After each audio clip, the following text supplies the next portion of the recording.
Thank you for your responses to yesterday's counting problem.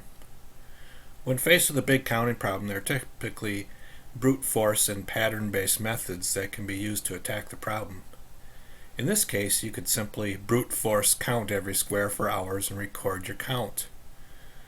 This problem was designed as a heuristics opportunity where smaller models of the big problem can easily be developed and solved. Examining the solutions to the smaller models may lead to the discovery of patterns and generalizations that can be applied to the big problem.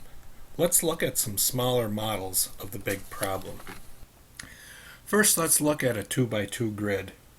Notice that we can count 4 1x1 squares and 1 2x2 squares, or 1 plus 4 equals 5 total squares.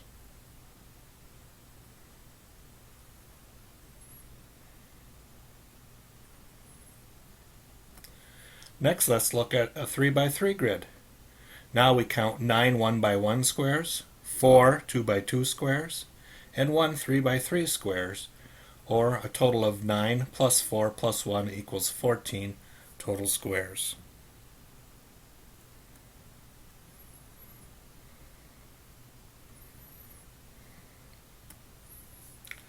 Let's skip to a 6x6 grid.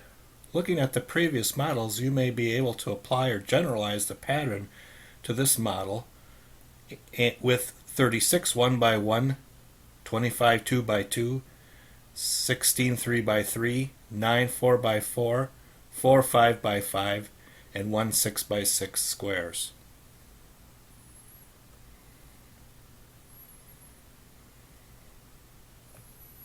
This process can now be generalized to the big problem and a number of other counting problems that follow a similar model.